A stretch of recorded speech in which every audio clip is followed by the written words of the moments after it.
And now, it's time for another Dice Tower review with Ryan Metzler.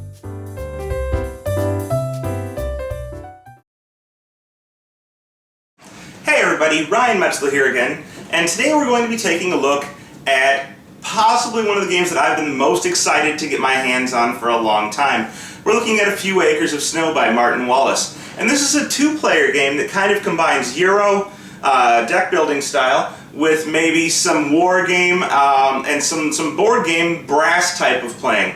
So with that said, why don't we take a look at this two-player game, how it plays, and what my thoughts are on it. I'd like to preface all of my component overview with a note saying that this is the limited edition copy of the game. So this is not the basic edition, and you'll note if you do have a basic edition that your pieces are going to be a little different. So if you see here, I have these little houses. Instead of houses, you will have cubes. These are villages. And instead of towns, which are these nice little steeple buildings, you're going to have discs. And really, I don't think this is going to be any different for the gameplay. A lot of people have actually complained that these are a little small, but just a disclaimer, you will not have these pieces if you have a basic edition of the game. So that said, let's take a look at what we have inside the box. As you'll see here, there are several different decks of cards in either red or in blue, and so every player, or both players, are going to have a starting deck of cards that are going to be locations. You can see here the British player has New York, Norfolk, Philadelphia, New Haven, St. Mary's, Boston, and Pemaquid. And so these are going to be the starting locations that the British have colonized at the beginning of the game. And this game is about the British and French struggle for colonization of Canada. France, on the other hand, will have several different cards. They actually have a bonus couple of cards that they start with. So you'll see they have locations, and then in addition to the locations, they're going to start with an infantry card, which will be used for battling. They're going to start with a trader, which can be used to get more money, which is beneficial because the British start with an extra amount of money. And they're going to have a bateau, which is going to be used as transportation to get between locations for settling. In addition to these starter decks, and these will be what players are using at the beginning of the game, there's going to be a location deck for each player, and that's these cards here. You'll see there's all these locations, and these are locations that are not colonized at the beginning of the game, or that belong to your opponents at the beginning of the game.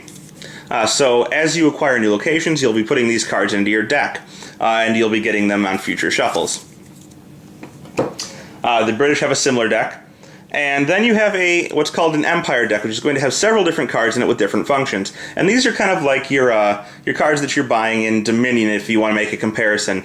So this one allows you to ambush or raid, which I'll describe what that means later. This one allows you to draw more cards. Maybe you get a ship, or you have the Governor, which allows you to get cards out of your deck that you don't want anymore, and so forth and so on. So there's all these different cards, maybe some military, that you can add to your deck as you go in order to facilitate colonizing and defeating your opponent. Finally, there's some neutral cards, and you'll see these here. These are Native American cards, which can be used for raiding or ambushing or blocking raids and ambushes. And then you have settlers, which are actually very important. They're going to allow you to settle new areas, particularly some hard-to-settle areas, and they'll allow you to develop areas that you've already settled. And then fortifications, which are important for preventing attacks, or for fortifying against attacks on your already settled locations. In addition to all of that, you see a couple of markers here. There's this blue marker here and there's one red like it. This blue marker is what's the besieging marker, or the siege marker, and this will be used to keep track of battles occurring at one place or another on the board, and how that battle's going, which player's in the lead currently. As well as those round markers, we have two more round markers, which are just meant to be placed on the board at the location of sieges, so that you can denote quickly and easily where on the board a battle is taking place. Finally, we have two other types of tokens. First, we have the fortification tokens, so I showed you that fortification card earlier. These are the fortification tokens. You can see them here. They're nice little ninja star type things. Maybe a little pointy, you don't want to step on these, but functional enough. And then finally you have the typical wooden money included with many of Martin Wallace's games, your gold and your silver money. So here we're looking at one side of the player board, and I wanted to point out some key features here. So what we can see here is that the board is well laid out, and the map's actually relatively small. So if we take a look at this side of the board, however, we can see that we have locations or areas for locations of all of the cards. So this location here says available location cards. This is going to be locations that you'll get as you colonize them on the board. So perhaps maybe from New York, I settle Albany. I would take the Albany card, I'd add it to my discard pile, and it would go into my deck later. We also have available Empire cards. So these are the ones that I showed you earlier that allow you to do different things on your turn, or maybe get more military or trade. And these will be drafted as an action on your turn, and they will cost the amount of money in the upper left-hand corner. So this one would cost 5 money for me to add to my discard pile and later get shuffled into my deck. We have an area for reserve. And reserving is an action that allows you to put a card that you have from your hand into this reserve area, and it'll stay there indefinitely until you decide to pick it back up. However, picking them back up costs money, and it's 1 money per card, but that's a free action to take on your turn. The discard pile, well, you have your draw deck, which, as I said, starts with all the locations that you start in, so Boston, St. Mary's, New Haven, all these areas for the red player. Your discard pile area, and then you have areas for British and French sieges. This is where you're going to keep track of how battles are going. So if you initiate a siege as the British, you would keep track of all your cards here, and you'd also be able to take a look at the track up there to track how well you're doing. And then the French siege, same thing. If the French start a siege against you, if you play cards to defend, you'll be playing them in this French siege area, and they'll be out of play until that siege ends. So at the beginning of the game, you're going to have 5 cards, and you're going to be trying to do, or you're going to be able to take actions with these cards. The first turn you only get 1 action, but each subsequent turn you'll get 2. And you're going to be using cards to take these actions. So one of the main actions you can take is trying to settle an area. And in order to do that, you're going to need several things. First, you're going to need a card that connects you to that area. So for example, if I look at New York here, it connects to Albany. We can see here that it connects to Albany via bateau, and it connects to Philadelphia, New Haven, and Boston via ship. So you're going to need an area that connects to somewhere. So this one connects to Albany. So we'll use this. I'd like to settle Albany.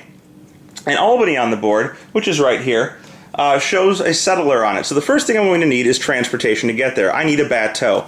And all of the cards have symbols along the bottoms that tell you what you can do with them. So if we take a look at St. Mary's here, it has a bateau. So now I can use St. Mary's as my transportation. So I'm going from New York to Albany via bateau. And then finally, if an area has a settler on it, you're going to need a settler icon in order to settle that area. So I can use my Boston card from my hand, which has a settler, and I can discard all 3 of these in order to settle on Deerfield. Other options on my turn could be to simply discard cards in order to get them out of my hand, or I could be using my cards and putting one into reserve so I could pick it up later. There's actually an option to discard any card with a ship, plus any card showing money on it, up to 2, in order to get money from the bank. So if I wanted to discard, for example, New York, and then I could combine that with both Norfolk and Boston to get 5 money. And I'd simply take 5 money from the bank and add it to my personal stock. Other options are to go through your available Empire cards and draft one of these, putting it into your discard pile by paying the amount of money listed on the card.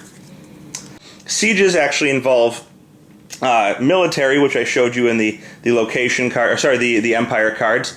And you're going to be choosing an area to siege, much like settling. You're going to need a connected location card and transportation, as well as some military power. And when you do this, you'll play a military card, and it'll move a track denoting how many military each player has in their favor.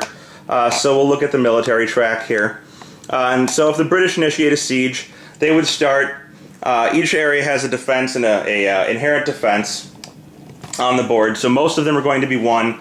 Some of them will start with 2 inherent defense. So if the British were to siege a French city, let's say it only has 1 defense, then the British would play a military card. Let's say, for example, they play a regular infantry, which gives them 2 military power. This is going to move the British 2 steps towards victory. However, you can see here that it's still not in the favor of the British until they get into the at least 2 military might area.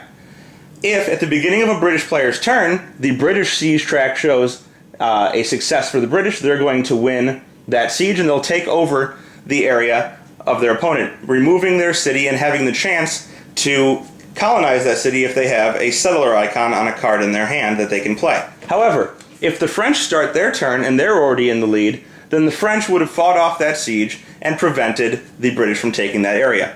The loser of a siege always loses one of the cards that they used for that siege. Additionally, players are able to recruit or to buy some of these neutral cards to add to their deck, and these cards are going to allow raids. And what raids are is they're ways for players to remove settlements of the other player without actually taking that place on their own, and without necessarily being directly connected. So you can play these cards, and what it is you're hiring these Native Americans, or you're using these Native Americans to attack your enemy, simply to remove them from the board. Now this is important because the goal of the game is to either for the British to invade Quebec, or for the French to invade Boston or New York and take it over and settle it via sieges.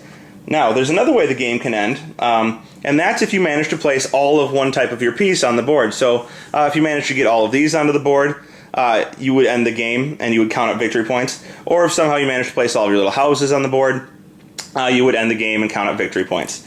And so at that point, victory points are going to be victory points are going to be scored for each of your opponent's villages or towns that you've captured, and then for all of the locations that you've settled on the board, noted by those purple hexagons that I showed you earlier.